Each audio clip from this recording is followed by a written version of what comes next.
Explain forward and futures price differences. আমরা দেখলাম ফরওয়ার্ডের যে প্রাইসের ফর্মুলা এন্ড ফিউচার্সের যে প্রাইসের ফর্মুলা দুইটা কি সেম, তাহলে ফরওয়ার্ড আর ফিউচার্সের প্রাইস সেমই হওয়া উচিত। তবে ফরওয়ার্ড আর ফিউচারের মধ্যে কিছু ক্যারেক্টারিস্টিকগত ডিফারেন্সেস আছে। ওই ক্যারেক্টারিস্টিকগত ডিফারেন্সের কারণে ফরওয়ার্ড আর ফিউচার্সের প্রাইসের মধ্যে বাজারে যে প্রাইসটা হবে একটু ডিফার করতে পারে। কোয়েশ্চেন হচ্ছে কেন? Explain why the forward and futures price differ. Okay, কেন ডিফার করবে তার একটাই কারণ, daily settlement, mark to market settlement হয় ডেইলি। তো mark to market settlement daily হলে সমস্যা কি? সমস্যা হচ্ছে দুইটা সিনারিও চিন্তা করেন। আমি ফরওয়ার্ড কন্ট্রাক্টের লং ভার্সেস ফিউচার্স কন্ট্রাক্টের,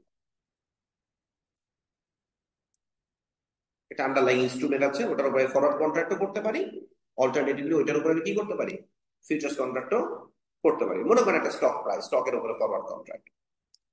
তো ধরেন যে ফরওয়ার্ড কন্ট্রাক্ট আন্ডারলাইং এর প্রাইস, মানে একটা স্টকের উপরে ফরওয়ার্ড কন্ট্রাক্ট করেছি এবং ওই স্টকের প্রাইস বাজারে বাড়ছে।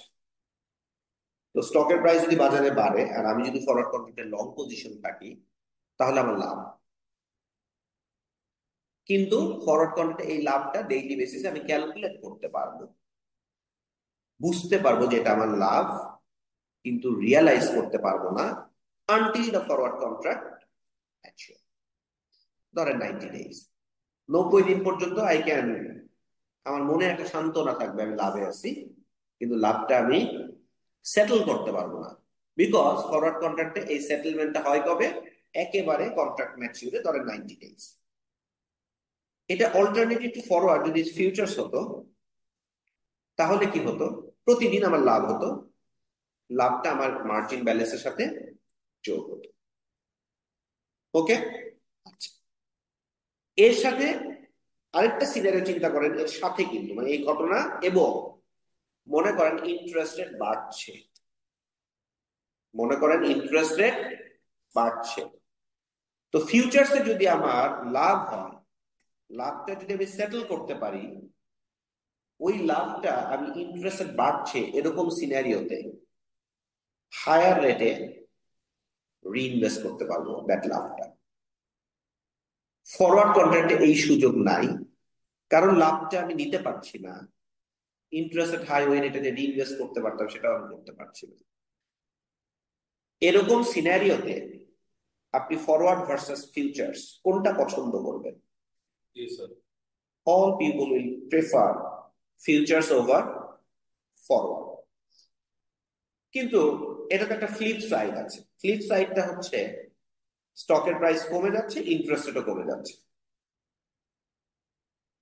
একটা সাইড বললাম কি স্টকের প্রাইস বাড়ছে, ইন্টারেস্ট রেট বাড়ছে, আর এটা হচ্ছে স্টকের প্রাইস কমে যাচ্ছে, ইন্টারেস্ট রেট কমে যাচ্ছে। তো স্টকের প্রাইস কমে গেলে ফরওয়ার্ডে লস হইতো, ফিউচার্সের লস হইতো।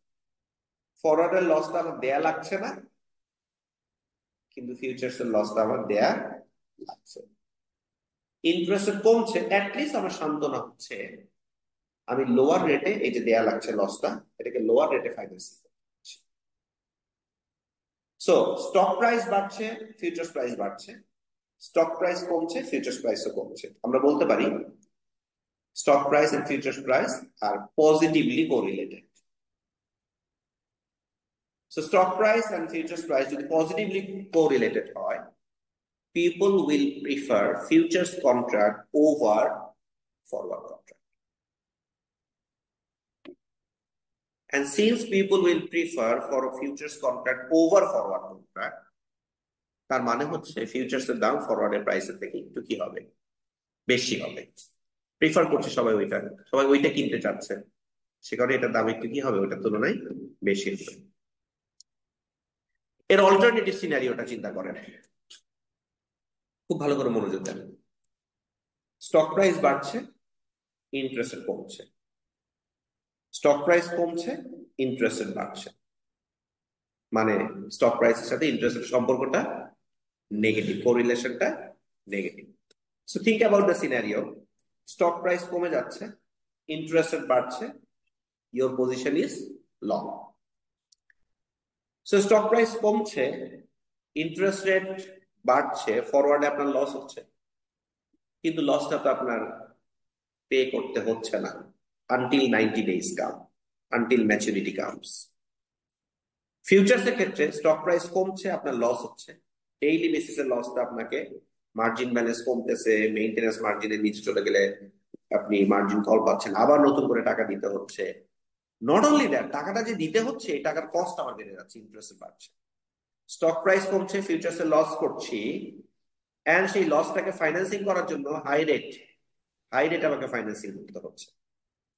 এরকম সিনারিওতে people will prefer forward contract over futures contract.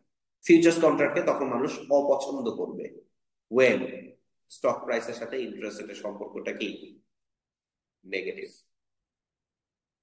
এর ফ্লিপ সাইড হচ্ছে স্টক প্রাইস বাড়ছে, আমি লাভে আছি, ইন্টারেস্ট রেট কমছে, সো লাভটা লোয়ার রেটের ইন্টারেস্ট হচ্ছে। ফরওয়ার্ডে ওই সিনারিওটা নাই। বাট ফ্লিপ সাইড বলছে মানে কোরিলেশন নেগেটিভ, মানে তো দুইটা সাইডই হইতে পারে। তার মানে হচ্ছে আন্ডারলাইং ইনস্ট্রুমেন্টের প্রাইসের সাথে ইন্টারেস্ট রেটের সম্পর্ক যদি পজিটিভ হয়, তাহলে people will prefer futures contract over forward contract, which means demand for futures contract will be higher compared to forward contract, which means futures price will be higher compared to forward price. And the second point হচ্ছে, if underlying a price and interest rate movement এটা যদি negatively correlated হয়, তাহলে people will prefer forward contract over futures contract. People futures কন্ট্রাক্টকে less পছন্দ করবে, which means futures contracts এর demand forward কন্ট্রাক্টের ডিমান্ড থেকে কম হবে, which means futures price will be lower than the forward price. Other than that, যদি interest রেটটা কনস্ট্যান্ট থাকে, অর ফিউচার্স প্রাইসের আন্ডারলাইং এর প্রাইস বা ফিউচার্স প্রাইসের সাথে ইন্টারেস্ট রেটের সম্পর্কটা, ফিউচার্স প্রাইসের সাথে ইন্টারেস্ট রেটের সম্পর্কটা যদি মানে কোরিলেশনটা যদি জিরো হয়, আনকোরিলেটেড হয়, only that সিনারিওতে forward price and futures price will be same. So forward and futures price will be identical. Forward and futures price will be identical only when যখন interest rates are constant or if futures price and interest rates are uncorrelated.